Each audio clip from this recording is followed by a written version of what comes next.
दोस्तों आज हम लोग पार्ट्स ऑफ सर्कल वृत्त के भाग के बारे में जानकारी लेंगे। तो देख सकते हैं बहुत सारा वृत्त हम बना के रखे हैं और सबका नाम लिख के रखे हैं। ठीक है, तो जितने सारे लिख के रखे हैं सभी के बारे में हम लोग आज फिगर के साथ समझेंगे। ठीक है, तो ध्यान से देखिएगा, सारा चीज़ अच्छे तरीके से समझ में आ जाएगा। ठीक है, तो यहाँ पे देख सकते हैं, यहाँ सारा लिखे हुए हैं।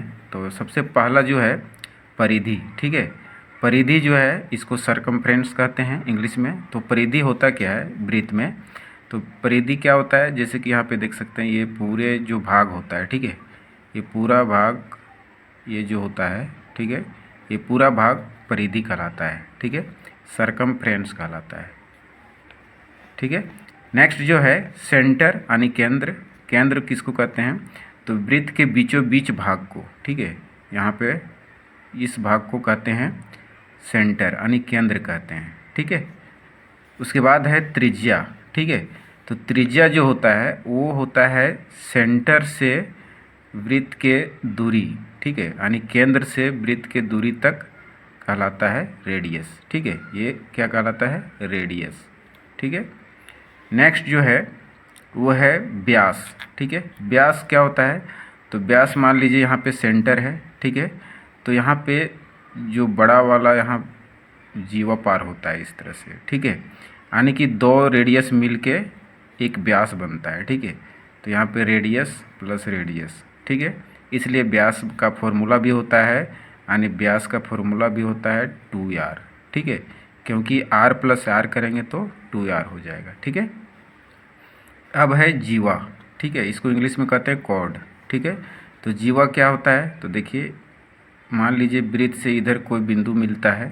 जैसे एक वृत्त में अनेक सारे बिंदुएं होती है। ठीक है, तो कोई भी इधर से मिलाते हैं, यहाँ से मान लीजिए ए और यहाँ पे बी लेते हैं, तो ये दोनों जो दूरी हुआ ये हुआ वृत्त का जीवा। ठीक है, अब है चाप। ठीक है, चाप इसको इंग्लिश में आर्क कहते हैं। तो आर्क कोई भी बिंदु से यहाँ से मान लीजिए ये यहाँ तक। ठीक है, ये इस भाग को कहते हैं आर्क। ठीक है, इस भाग को यहाँ तक। ठीक है, कहीं भी ले सकते हैं, यहाँ से यहाँ तक ले सकते हैं, तो ये कहलाता है चाप, वृत्त का चाप। क्लियर। नेक्स्ट हम लोग देखेंगे यहाँ पे स्पर्श रेखा। ठीक है, तो स्पर्श रेखा यानी इंग्लिश में कहते हैं इसको टेंजेंट लाइन। ठीक है, तो इसको स्पर्श रेखा मान लीजिए ऐसे लिखें, ऐसे दिए। ठीक है, यानी कि वृत्त से ये जो रेखा पार हुआ वो स्पर्श करते हुए पार हुआ, तो ये हो गया स्पर्श रेखा। ठीक है, अब है छेदक रेखा। क्या है, सेकेंड। सेकेंड इसको छेदक रेखा, जैसे यहाँ पे हम लोग यहाँ पे एक रेखा पार करते हैं ऐसे। ठीक है, तो ये होगी आपका छेदक रेखा। क्लियर।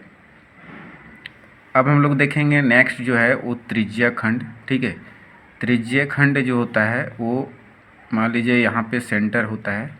सेंटर से यहाँ से ये लिए एक त्रिज्या हो गया और दूसरा त्रिज्या ऐसे लेंगे, तो यहाँ पे जो भाग ये बन गया ये हो गया त्रिज्या खंड। ठीक है, ये जो हो गया क्या हो गया, त्रिज्या खंड।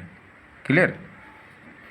अब हम लोग देखेंगे वृत्त खंड। ठीक है, तो वृत्त खंड मान लीजिए हम लोग यहाँ पे यहाँ से यहाँ एक जीवा खींचें, तो इस भाग को कहते हैं वृत्त खंड। ठीक है, इस भाग को, ये जो भाग बच गया ये कहलाता है वृत्त खंड, यानी वृत्त का ही एक खंड है, इसलिए इसको वृत्त खंड कहते हैं। ठीक है, यानी इंग्लिश में इसको सेगमेंट ऑफ सर्कल कहते हैं। ठीक है, अब एरिया यानी एरिया, वृत्त का क्षेत्रफल जो होता है वो क्या होता है, तो वृत्त का क्षेत्रफल पूरे वृत्त में जो ये भाग होता है इस भाग को क्या कहते हैं, इस भाग को कहते हैं एरिया। ठीक है, ये पूरे भाग को, ये पूरा भाग हो गया इसका एरिया, क्षेत्रफल। ठीक है, तो देख सकते हैं ये पूरा ये भाग हो गया इसका क्षेत्रफल। ठीक है, तो उम्मीद करता है सारा चीज़ आप लोग को क्लियर हो गया होगा। तो इस तरह से आप लोग वृत्त के सारे पार्ट्स के बारे में जानकारी ले लिए होंगे। ठीक है, तो आज के इस वीडियो में इतने रखते हैं, नेक्स्ट वीडियो में आप लोग से मिलते हैं। अगर चैनल में नए हैं तो चैनल को सब्सक्राइब कर लीजिए, और फेसबुक में देख रहे हैं तो फेसबुक को फॉलो कर लीजिए हमारे पेज को। चलिए नेक्स्ट वीडियो में मिलते हैं।